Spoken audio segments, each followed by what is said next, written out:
I think we're live, so welcome everyone. Welcome back to the Innovation Café, our weekly event, where we would love to connect the tech and design people from Eindhoven and get innovation or transformation going. I'm Anne Moon. I'm the founder of Carbyon, and I want to know who of you stays for dinner.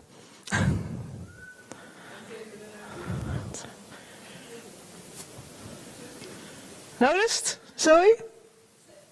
Yes, and Koen and I. Yes. Okay. Let's start the event. I'm really happy to have Carbyon here today. Carbyon. Yes. Because for me it feels a little bit like a circle. Marco was already at the start of the Innovation Cafés in 2018, very regular here. Ages ago. Yes, and we saw you get going with the startup, and then now you're here to present, so that's feels great. And yeah, welcome back to all the public. Happy that you're here. I'm going to introduce you to Charlotte. She will moderate tonight, and I wish you lots of inspiration. Welcome everybody. Thank you. Welcome everybody. First of all, I'm very curious about the audience as well. So who is consider himself as a design person? Higher, please. Yes. And tech person? Yes. Okay. I have another question. Who is a citizen from Eindhoven or the Brainport area? Citizen, well, do you live here? Okay, almost everybody. Because that is like really interesting, because what we are talking about here at the Innovation Café is about Brainport, but also the superpowers of Brainport. How we connect design and tech, and how we can come up with new solutions to solve wicked problems that we have here. But first I have a question for Anne Moon. I will come to you, yeah, because I'm very curious. Why did you choose these speakers today? Because I'm on a mission to get the world, to transform the world in a more nature-inclusive world. And we have a lot of wicked problems, and I think this is also a way to solve what they do. And I was so surprised how they team up with the designer. So yeah, this is what we do with the region. That's what these superpowers you want to show. Yeah. Wow. That sounds like a great introduction. So give a big applause for Carbyon, Lotte, Joshua and Jutta. Welcome. I will give you the mic. Thank you so much, Charlotte.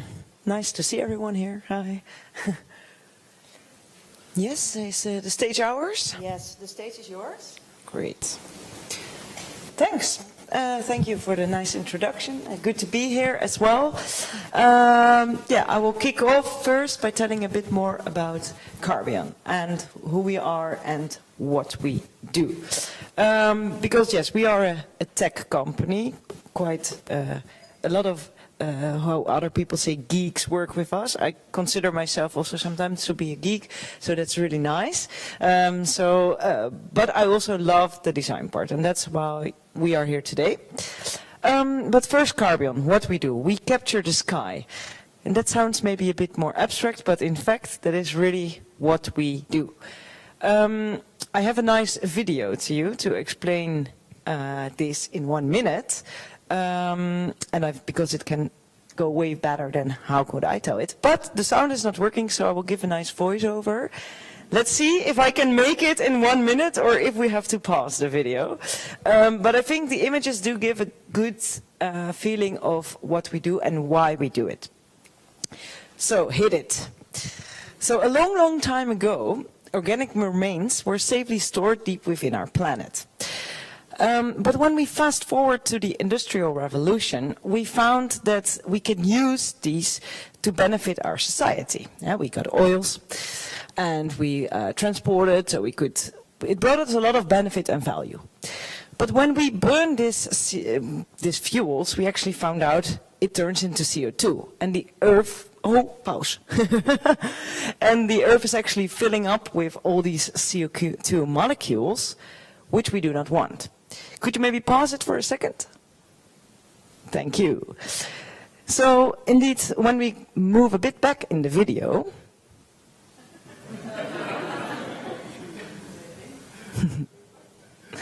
yes, you can see indeed that here the Earth is filling up with all these CO2 molecules. And this is something that, yeah, we all know. Many of us, I hope, are aware of this problem. But it's very abstract because we are talking about parts per million. And you hear a lot about parts per million. It feels like very little. It's abstract. It's not an easy concept to grasp. However, we have almost doubled our concentration already. So this is a huge problem. So what we thought is, how can we actually just capture the CO2 out of the air? If we start the video again, then we'll see that we might want to rewind time and capture the CO2, but also use the CO2 for something good. So for example, this could be our machine capturing the CO2 out of the atmosphere. And then this is our sorbent that captures it. It's a material that really grasps CO2. And when we heat this material, it will be released again. And then we can mainly use it for two types of uses. It's for storage or for reusing the CO2. And I think many people are not aware of that, but CO2 is actually a very valuable raw material. We can use it for storing it underground, which is really leading to negative emissions, but we could also use it to turn it into new products. And you saw 3 examples on the screen. It can be used to turn into new fuels, circular fuels, for example, to power aircrafts, but it can also be used to have crops grow faster, because crops, they eat CO2. So there are multiple uses for this CO2. Most important is we need to capture it out of the sky and use it to be stored permanently or to be used to prevent new emissions to come in the sky. So if we can go to the next slide again. I'm not sure. Yes, thank you. This is the problem I already addressed about the parts per million. It does sound vague, but you can see a very clear increase over the past 100, 200 years.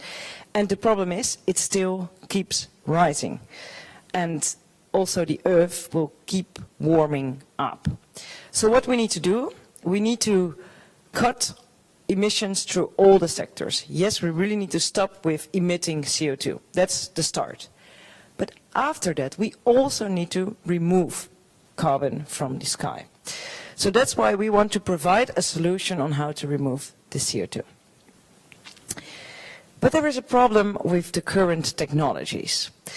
They look quite scary and bulky, I would say. These are examples of our competitors. Well, I would not call them only competitors because they do something really great. However, it is a bit scary and a bit dystopian. And a lot of people ask us, but is it a good idea to solve this problem that once has been caused by machines, solve it with, again, machines? Because this is the feeling it gives. So I think we want to change that. We have found a technology that not only enables us to make a cheap, modular and very easy to scale machine, and that's why we can enable it, for example, to be more compact and put in as, for example, a tower, but we don't know how it will look like yet. This is just a render that has been created a few years ago, and we still use it a lot because it speaks to your imagination, but we're not 100% sure, do we really want to make it look like this? Are there maybe other ways we can maybe even present it better or give a different idea to the audience and to also the public, to have it accepted, our technology, in society? So that's why we collaborated with the What If Labs by the Dutch Design Foundation, and we asked 4 designers to come up with a future concept. How could this look like? How can it be implemented in society? How can others visionary our technology in their landscapes? So this was the question we had, and then we found 4 lovely designers who have worked on this for the past months. And I brought 3 of the 4 of them today. So they want to give you a glimpse into what they have made so far, what they have discovered, what perspective they are using. And the final end result will be presented at the Dutch Design Week in the Klokgebouw. So today we only have 2D pictures, but in reality we will have 3D models. But today you will already get a glimpse, a sneak preview, never unseen content. So you will be the first. So I think it's good to start with the first one already. So can I hand it over to Joshua? No, I think we don't. You're right. Yeah. So, perfect. And I think maybe this one.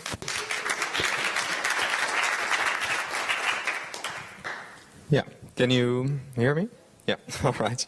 So I am Joshua. I am a recent graduate from the KHBK, so that's the Royal Academy of Arts in The Hague. I graduated from the Interior Architecture and Furniture Design department. So I think it was also the idea that we, the 4 of us, 3 of us, have very different views on design.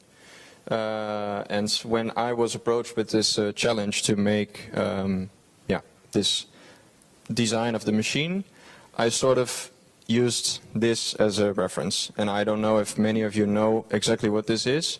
I am from Brazil, actually. So in my hometown, this is actually very common.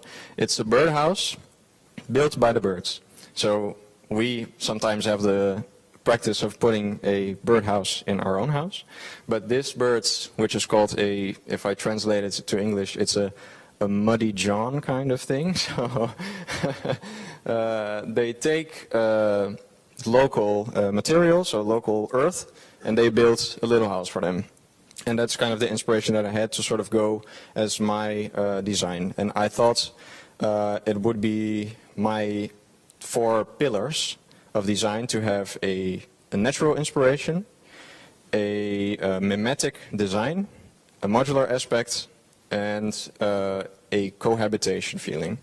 So these are my 4 pillars, and one of them is the modularity. So you can see Beatrix showed what was a tower, and I sort of went a different route, which is a bit more horizontal, that you can sort of build the machine to the needs of the landscape or the urbanscape, because we have different kinds of environments. We have really urban environments. We have urban environments that have maybe clean air. We have also natural landscapes that don't need so much of this machine, but it still benefits because, as Beatrix said, it's part of the process that we remove the CO2 from the atmosphere.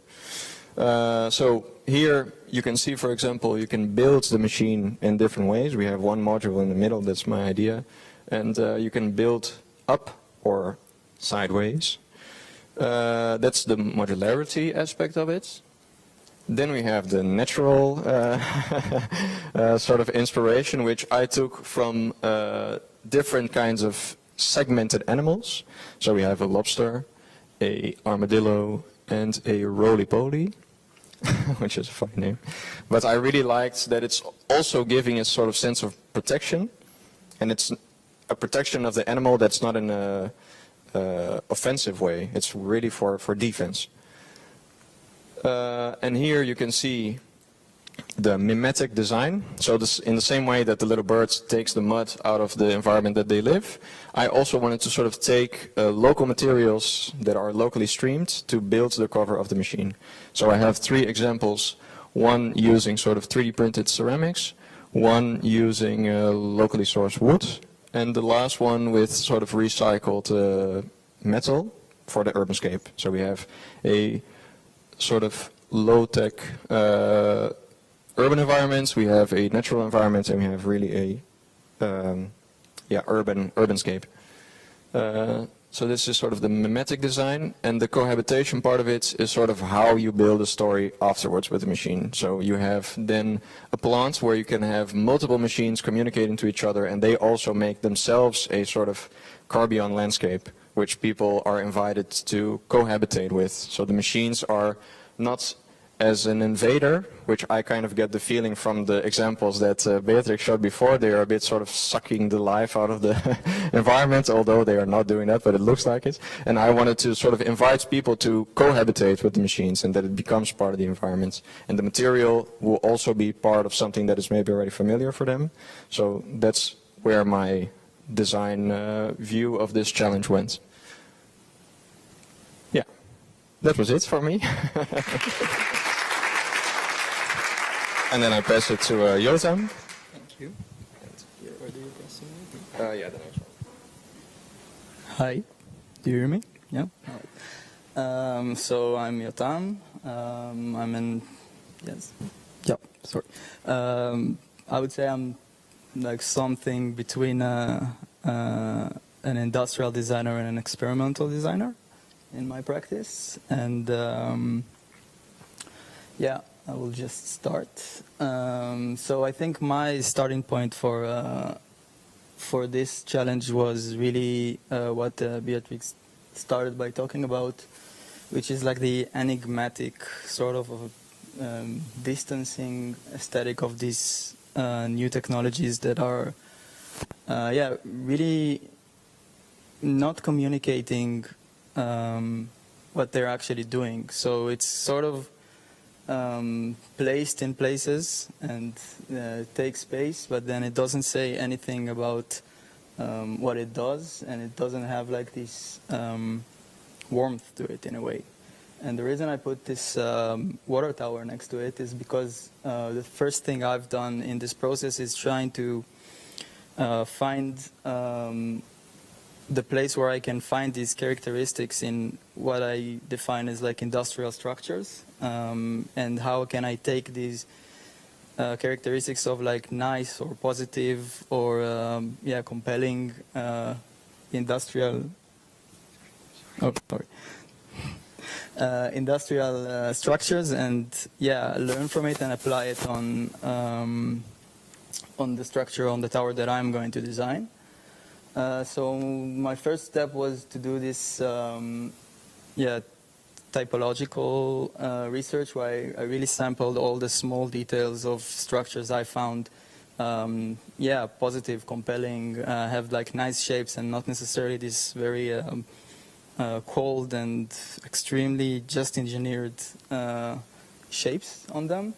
And after sampling these characteristics, I started by trying to find the right compositions in order to get to this point where this machine is both doing practically what it needs to, but also sort of has like a nice a nice visual to it that is also communicating this emerging technology that is not very familiar to the public. So this is just like a quick rendering of like the sense of what I imagined. Like I sort of equivalented to this tower on the hill or something that sort of have this mystery around it, or that it gives like maybe it's for me it's like a personal thing that like I grew up with like this water tower in the hill next to my house, and it just like it has this sense of I don't know if coziness is like the word for it, but it's just like it brings something that is not just like a cold piece of steel that is polluting or doing something.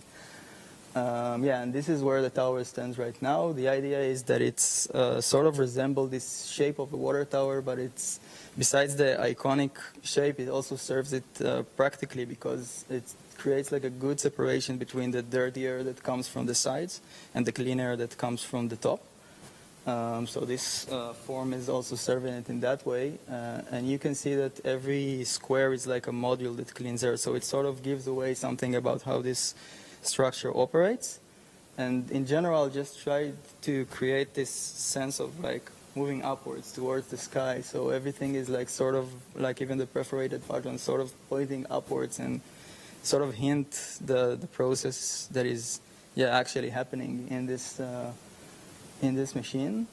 This is still like not the final result, so there are going to be a bit more details at the final outcome. But yeah, this is where I'm standing right now. Yeah. And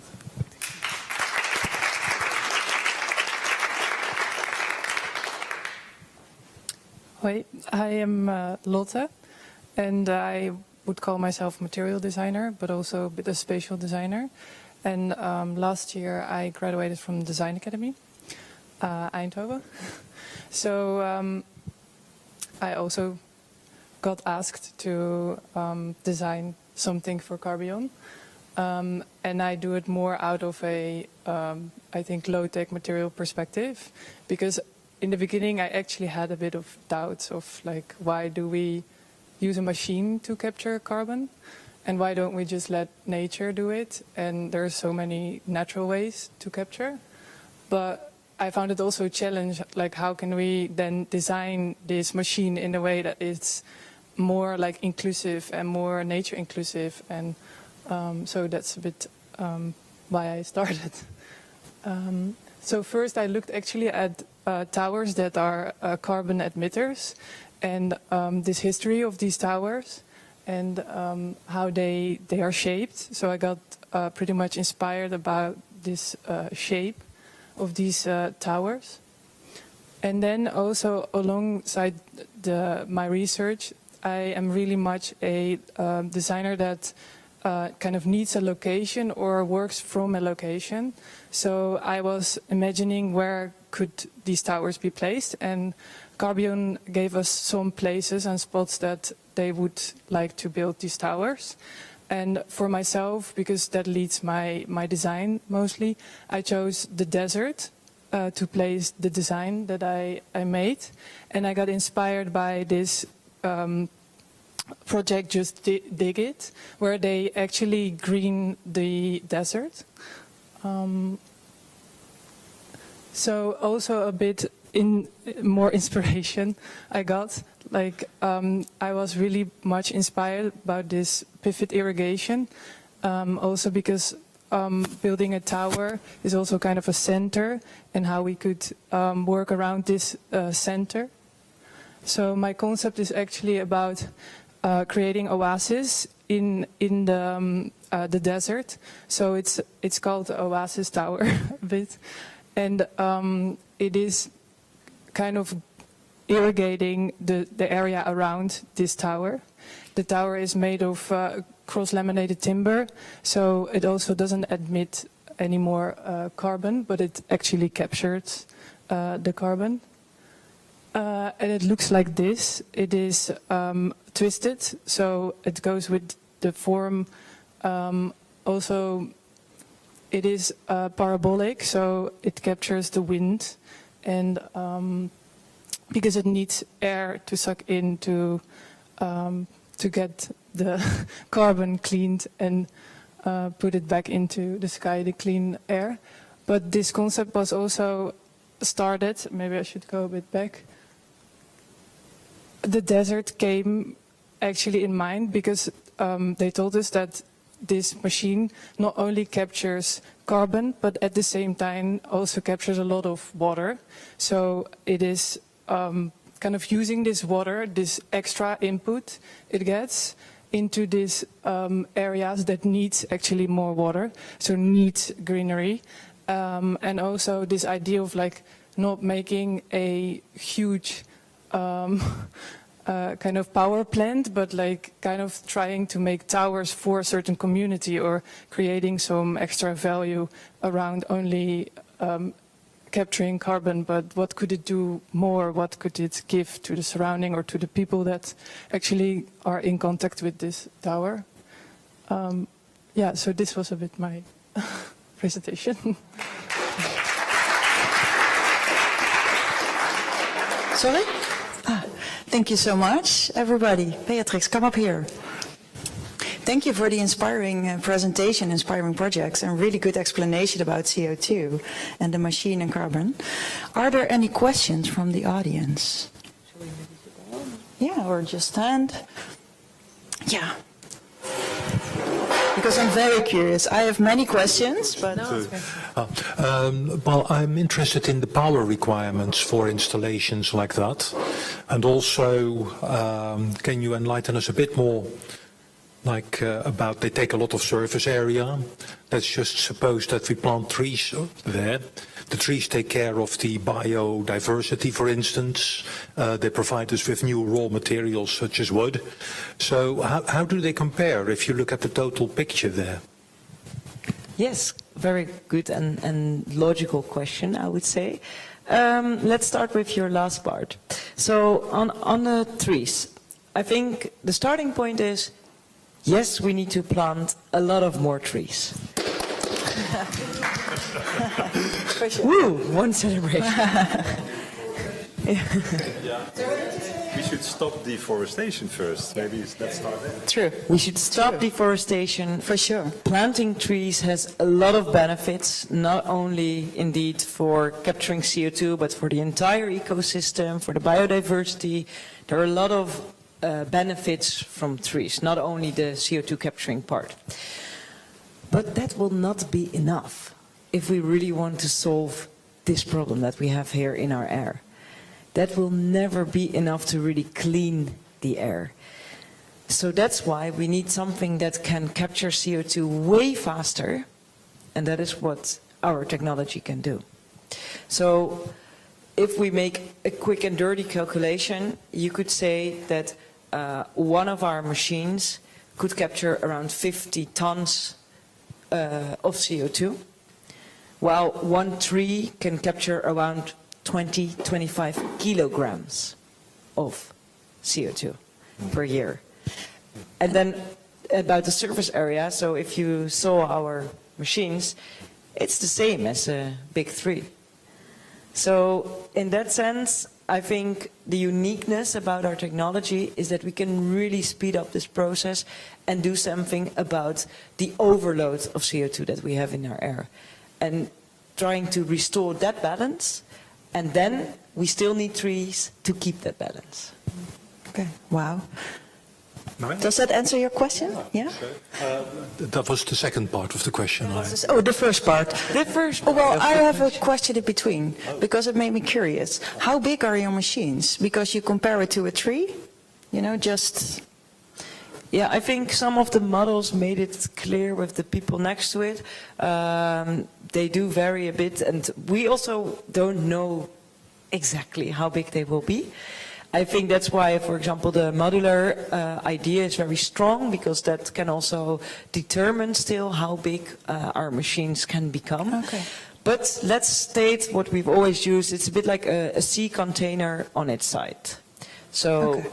that gives you an idea of how big Okay. it can be. And now the first part, can you repeat the question? About the power requirements and how you think about supplying that. Yeah, good question. So yes, these machines require energy. They need to take air in, they need to heat up our material to release the CO2 again.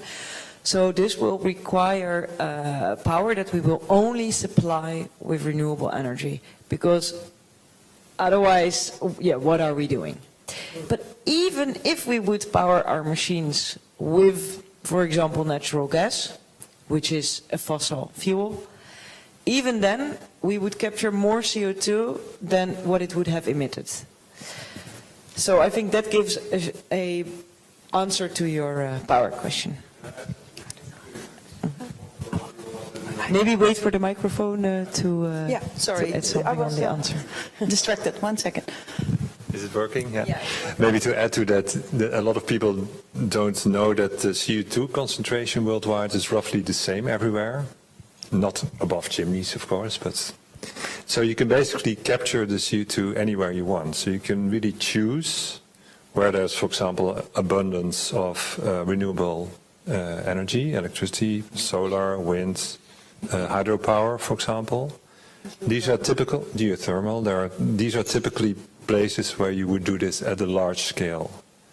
So, for example, we are in connection with a partner in Canada. They have a huge amount, and a really huge amount of excess hydropower that they cannot use. They cannot even sell it to the US or whatever. And they can use that power to fuel, let's say, no, fuel's not the right word, sorry, to power these machines. So these are really typically interesting locations to do this. Yeah. So that's why I think the location of Lotte also makes sense. Yeah. Okay. Sorry, yeah, the idea to put it in the desert would be really nice because of the reforestation possibilities as well. Yeah. First we have a question here, and then we have your question. Okay, we'll come to you because Who will buy your machine? Who will buy our machines? good question. Yeah, I think a whole world opens up for you when you know what kind of players want to buy CO2. There are more players than actually you can imagine. But the players who want to buy our CO2 are, for example, parties that want to develop or produce renewable fuels. So indeed, take CO2 out of the sky, use that to produce a new fuel, then that fuel will be burned again, because otherwise you cannot take the energy out of it, and then we capture it again as CO2. So that's a circular process. But for example, also greenhouses. A lot of greenhouses in the Netherlands now are fueling their greenhouses with fossil CO2. So they buy CO2 from fossil sources to put it into their greenhouses, which is crazy, but okay, it happens a lot apparently. And we can then provide circular CO2 from the atmosphere. Another market is also the removal market. And that's a bit more complicated market, but because this is very new to us as well. And a lot of governments, for example, in the end cannot balance out their emissions, so they have to remove emissions as well. And also the IPCC reports, everyone said, okay, we also need to remove CO2. In the end, it will be paid by, for example, carbon credits. But this is also something, a new market that has to be evolved and has to be developed. Yeah. Thank you so much. We have another question here. Yes, I've got a question on the impact of the CO2 on public health, and I was wondering whether you could consider using your units in a city.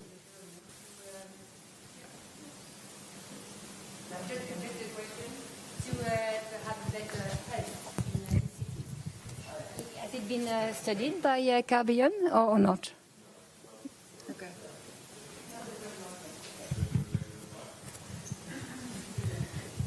Yeah, maybe also to elaborate on that just like Marco already said, the question was, could we improve the public health also with capturing CO2 out of the atmosphere? It doesn't do directly because, just like Marco said, the concentration of CO2 in the world is everywhere almost equal. So if we would capture CO2 out of the air, another part of air where the concentration is higher will move to the part we just captured. So it's, in the end, the concentration will be lowered everywhere worldwide, but we don't have high pollution areas where that we could clean. It's sort of diffused right away already globally. So that doesn't make sense. So this means that it makes sense that it's not a city's environment, but somewhere else. Exactly. So there's no requirement to have it in cities. But what is affected, so CO2 pollution is not the same as dust pollution or as other types of pollutions that are in cities. We have another question here. He was already waving at me a few times. Sorry, before. Yeah, I'm on track. Don't worry. Hi, can you hear me? Yes, I have a question. Let's see how I say this. So I read in your website that you want some funding from Elon Musk. That's correct. Well, I don't know. What is this? Well, I don't know if he gave you some. This was a prize, no? Yes, sorry. Well, I'm curious because he's obsessed with going to Mars. So has he asked you already to how this technology will scale to go to Mars? Or I assume you're an Elon Musk fan? No, you don't have to answer. Just joking, just joking. So indeed, yeah, you're also close by, Marco. You can also answer the question. But indeed, we won a prize that Elon Musk funded. It's part of the X Prize, a really big organization who is organizing worldwide competitions on this. Very cool opportunity for us to also compare our technology to others and learn a lot from. And then we haven't heard anything of Elon Musk yet about going to Mars, just to clarify that. And I think we have a lot of work to do here on Earth, so let's start with that. I'm curious, why did you ask that question? Why I asked? Well, because Elon Musk is always using technology from one company to make his other companies. It's really an idea he has. So he's always mixing technologies for one of his drivers that he tells everybody, I don't know if it's true, that is he wants to use all the technology to go to Mars. So he has a lot of technologies that he used from Tesla, how you drive the cars, that he used it for the re-entry of the rockets. Now he's doing this Neuralink, and maybe he wants to use it to control the, well, I don't know. But that's what I asked. That I'm curious if somebody else has thought about that he's using all these technologies for his plan of go to Mars. But of course, maybe it's too fueled by my sci-fi interest. But You should be thinking on that, because in the presentation of the X Prize, he was on Mars within 5 minutes. And it's because Mars has a very CO2-rich atmosphere, and the carbon is a very important building block for making fuels, materials, whatever. So, yeah, but that's not. No, but it's interesting to know. It gives a good context. You were waiting for. It's not our focus yet. I don't have a technical question. We can ask this afterwards or look it up. I'm far more interested in the process. So you put in your presentation a strong emphasis on the aesthetics, which I think is very, very important. But I would like to learn more about how you interacted with the engineers who conceptualized this technology. Because your design is, of course, also impacting the performance. Yeah? If you have a chimney, you maybe improve the performance of the fan, or moisture might help or not. So how was this interaction? Did you just accept the requirements and then design around it, or was it more a dialogue? Yeah, I can maybe answer a bit about this. Very good question. Yeah, it's a really good question, and it really is a true part of the design process, at least for me. But I think what was very nice in this example is that the first rounds were completely free. So they gave us a sort of design brief, and we came up with our own idea without really knowing what kind of constraints we have to adhere, because it also lets us as designers work a bit more freely and sort of imagine, and what if we could do it in our way, what would happen? And it became then a later stage that we would talk directly with an engineer or a group of engineers, and they would sort of pick apart our designs and say, okay, this is a really cool element, but it's impacting sort of the possibility that the machine takes in the air, or the air intake is not as efficient. So I'm not sure if you can see it. Yeah, so, but you can see it there. So you can see now the machine is really like an armadillo. It's completely covering the machine, so it's defending my friendly carbon neighbor. But in this way that I designed, this was part of the first round, I'm actually covering too much of the machine, and I'm being too protective. So one of the talks that I had was that this front part of these design prongs has to be opened. So it also led me to change the design, and I don't have a picture here because it was what we discussed today, for example. But I think the way that we, and at least me, how I collaborated with the engineers afterwards was very synergetic. And they sort of understand where I'm coming from, and they also think together with me, how can we keep my design language with the design efficiency that is needed for the machine to work. So also your designs also give the engineers new insights about how to also design a machine will look like. Can I say it like that? Yeah? I guess so, because also the way that both three of us have a very different way of stacking the modules. Yeah. And that was kind of our thinking of how this machine would work, but we didn't really know in the beginning. So we are also giving ideas back to the engineering team, which is a really nice way that we can also take part of the technology side of it. It's not just the design. Yeah. Yeah. Very interesting, because we also have Dries here. He's like, I don't know, the godfather of the What If Labs, I can say that? Or at least, just joking. Just another designer trying to help designs come into the world. Okay.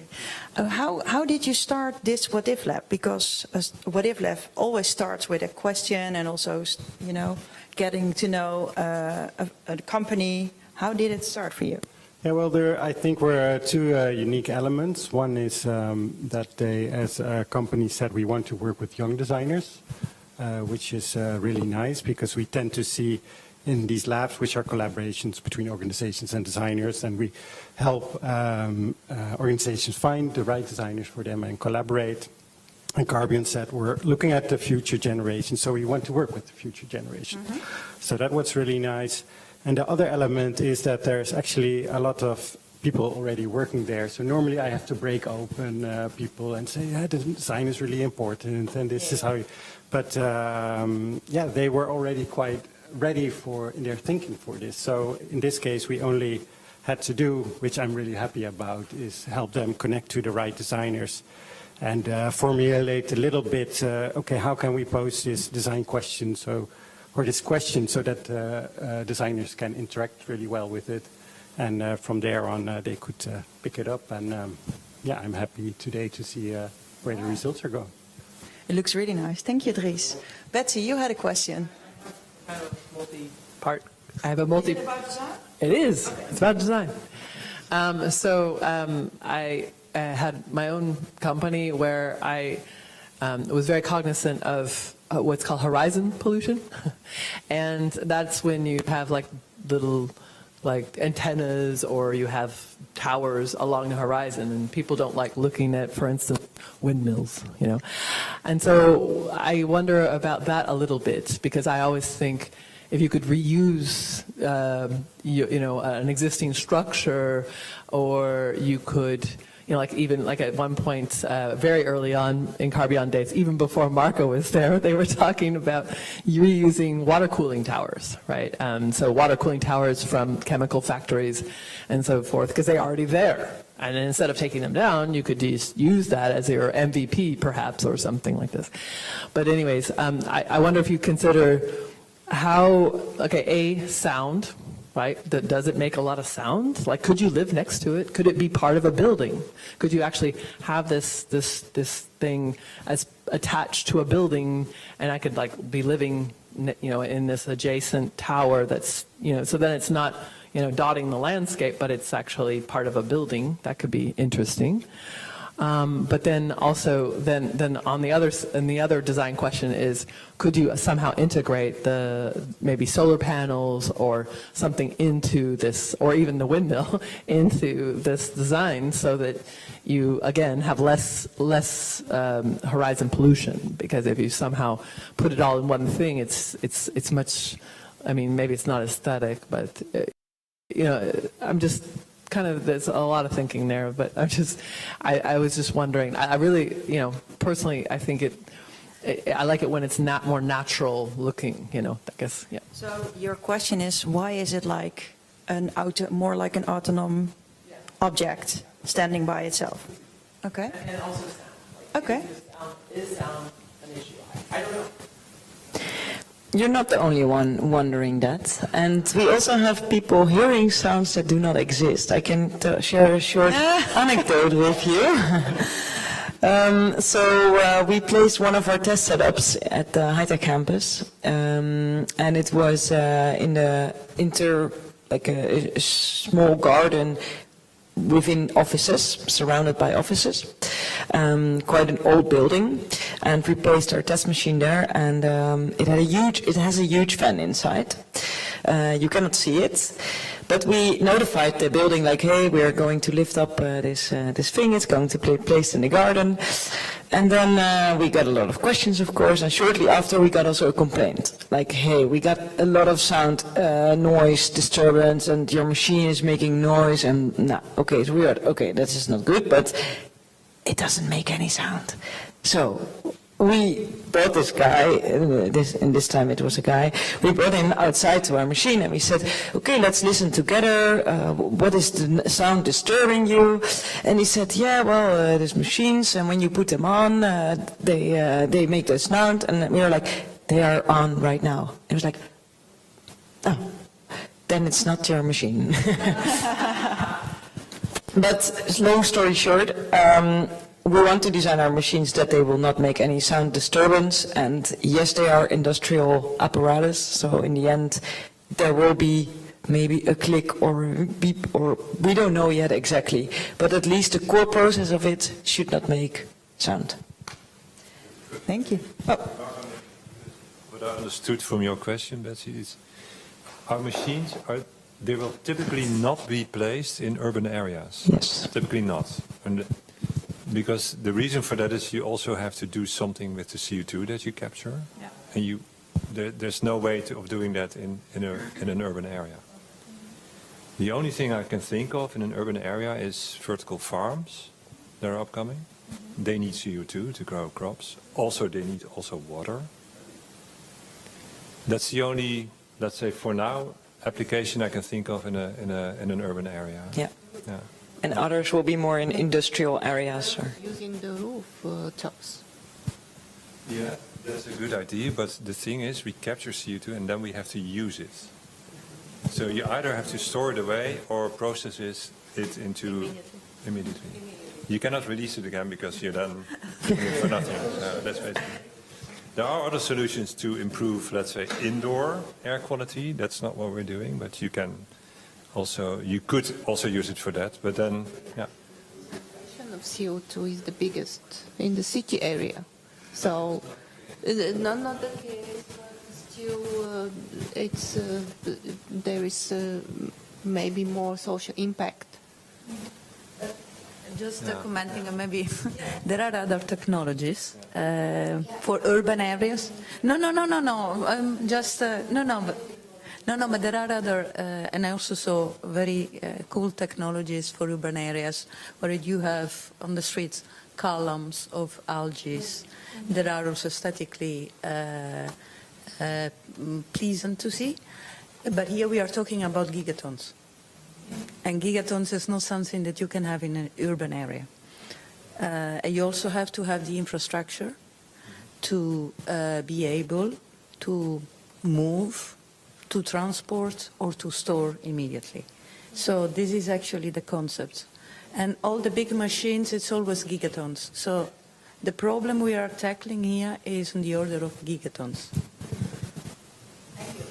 I think that makes the briefing for the designers also very clear, and that also makes sense why they come up with this with these designs. And we also especially asked for these designs, think a bit more of the concept car. What is the more out-of-the-box idea? How can we visualize this? And also our first machines also really need to be appealing as well. They need to change the image of what we had of these kind of machines. So I can really imagine that our first models will look like this in full scale and be more conceptual, and then on the industrial scale they will be still resembling it, but in a maybe more simple form. We have another question. Yes, this is a question for the designers. I'm wondering, what do you think are the strongest point of the designs of your fellow designers? I like this. That's one for Jota. You want to start, Jota? Yeah. To think. Now it becomes interesting. Yeah. No. It's not a competition. Yeah, it's fine. Yeah. I think that each one of us brings like a very specific point of view or like way of working, and you can really see it in like the initial concepts as well. So I feel like from the first meeting each one of us really went to his processed the brief through his own practice in a way. So it just creates this diversity, and then just the fact that you can see so many different concepts in a way on how to apply this machine is like a strong point to me. I can start thinking about specific details, but I think just the fact that you can see how many ways you can approach it is already something quite fascinating. Does that answer your question? I wonder if there anything like, oh, that's really cool, or that inspires me, or that really. I think Lotte's starting point with the chimneys was really a really cool way of thinking of it, of like looking at structures that emit carbon, and then how can you reverse this idea. Is like, it was inspiring to me as well. Yeah. Wow. And how was that for you? Yeah, I also really liked the starting point of Jotam, because he had this sort of friendly giant idea of the water tower that is nostalgic to his own life experience. So I thought he's really bringing sort of a poetic atmosphere to his project, and I think that's a really, really nice way to start in a positive way and to really deviate from the sort of robotic machines that are 100% efficient just for the sake of it. That's a big compliment, right? Yeah, thanks. I also find that thing very inspiring, because for me, when I was 5 years old, I moved to the Brainport area, and I always grew up with the Tongenreep.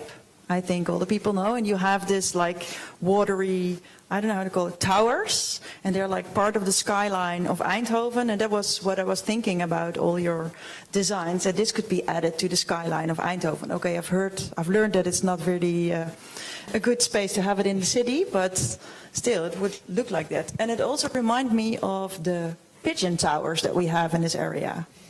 Do you know that story? We have pigeon towers in this area to collect the pigeon, because of the feces of the pigeons are like really fruitful for the crops growing and the farms nearby. So that's why we have in many places also these big pigeon houses. But Lotte, your work is also here, right? Yes. Yeah. Maybe you can tell us a little bit, because if you turn around, her work is over there. Ta-da! Yeah. So my work is over there. Yeah. No, it's here. Yeah. So. Yeah. Maybe. Sorry. Oh yeah. No, sorry. Ooh, this one is really hard. So I got nominated for the Kazerne Design Award, and that's why my work is exhibiting here. It is part of my graduation, so it consists of 2 parts. Mostly I started with material research into a material around the coast that we could maybe try to build with around the coast. And yeah, I also made an application to kind of show what this material could do, and more in a philosophical way, I designed a tidal pool that shows different times of coexistence, of how we could use this material, not only for us but also for others. So it is a tidal pool where we could interact with as human, but slowly this disappears into a biotope of others, like the shells could take it over again, and yeah, it would become a reef into the ocean. So this idea of the sea level is rising, and we have to do something about it in the Netherlands, and maybe we can start building in a way that it could dissolve, or it could go back into nature after we inhabited it, and then it could go back to another creature. Like we work in a circular way with a natural material instead of only circular with plastics or other things, but we should kind of become a part of an ecosystem. That was a bit... Wow, thank you, Lotte. Maybe you should all take a look after it. Can we also touch it? Yeah. Yeah? Okay. Because it's also, that is what is so interesting about these 3 designers. You have 3 different perspectives: industrial designer, interior design, and Material design, I get that. Yeah, a bit material research. Yeah, we have another question. Oh. Oh, thank you. So you mentioned about the material. So I was wondering, have you think of what material you use in this machinery? Because as far as I know, the average age for deck facility is around 25 years. So how do you ensure the durability and being stable in like wind or different type of situation? So have you considered about that? Who wants to answer that question? Question for you, no? Yeah, maybe Joshua. Yeah. So I think it was part of the briefing that the machine should be durable, at least for our side of the machine, so the covering, the protection.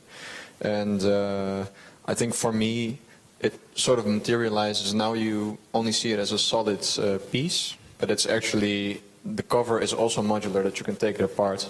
I don't have an exploded view of the pieces, but they are all separate panels. So at least for my materials, which may be 3D printed ceramic and wood, they are not so long lasting and they need some kind of maintenance, but you can also replace them. So that's one thing. But that's really most about the cover design, not really the machine itself, which then I think it's an add-on from Beatrix. Yes, I think about the machines, for us it's really important to have a very low CO2 footprint of the machine as well, because all the CO2 that we emit during the production, we first have to capture again before we can sort of sell the product we capture. So that's why in the end, when we know more what materials we'll use, and that we can optimize on that. But in the end, I think it is always a balance between durability and how long we can have these machines in the field and the type of material we use. We also really want to design our machine that it can be reused. So for example, that we can replace the sorbent that we have in it, that we can replace it, but that the other parts of the machines are still being able to function while we only have to replace part of it, so that it becomes a more durable and sustainable machine. Yeah. Okay. Does it answer your question? Yeah? Okay. Well, okay, we have one last question. And then I'm ready for drinks. Indeed, it's time for drinks, I agree. So we talked a lot about the appearance, like so often with design projects, and sound was mentioned, and you talked about touch. Did this play a role in your process, other senses? So did you have an idea how such a machine maybe should sound? I mean, if you can control how it looks like, you can also control how it sounds, or how it feels when you touch it. Interesting question. Wow. Is this a technical question or a design question? It's kind of both. Mm-hmm. Yeah, for me, I think I wouldn't add extra like electronics or machinery. So that's more how I think about design and how I approach design. So for me, it was more like, how can I add value to the surrounding? So that for me, it makes sense to use the water in the desert for creating oasis, creating a multi-purpose environment. So, but maybe others had. Well, maybe what's a nice concept is that we explained at the start that interaction would be a nice thing to have. However, touching it or being really around it is not really likely to happen because it can be dangerous maybe for people or machines, or we need a certain type of security. But I think all designs did it in their own way. So for example, Lotte's design has interaction with nature and really tries to create a new ecosystem around the machine, while Joshua's design is really is the shape that requires interaction to really sort of walk around it or be placed in nature in a certain way that it fits the surrounding.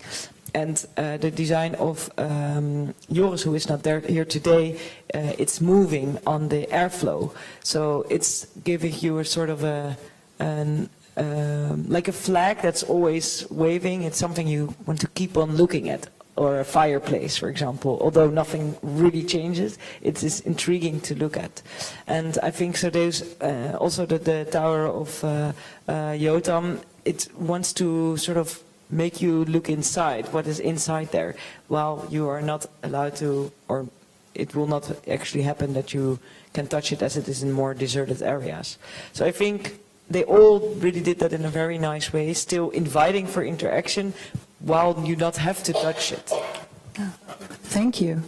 If there are any more questions about the designs, we can always talk about it with the designers later during the drinks. Thank you all for being here. Thank you, speakers, for being here. And thank you, Carbyon, for this very interesting project. And thank you, Dries, of course, and Annemoon. The Innovation Café will be here every week. So please tell your friends, bring your colleagues, bring your friends, and spread the word. Do you want to give a glimpse of next week? Yes, next week we have the City Vision event again. So there you can contribute to the vision of the city of Eindhoven. And we are going to talk about wicked problems. And yeah, I think that's really great, because how the hell can you solve a thing when you're not having the entire scope of the problems in a city? Just a question, it's not a question. I really hope that you will stay on working together, and that it's not when there should be a scale up. Also ask the designers if that's possible. Yes. Thank you so much and have a great evening. Thank you. Thank you so much. Thank you, everyone. Oh, and please come and take a look during this design week to the Klokgebouw.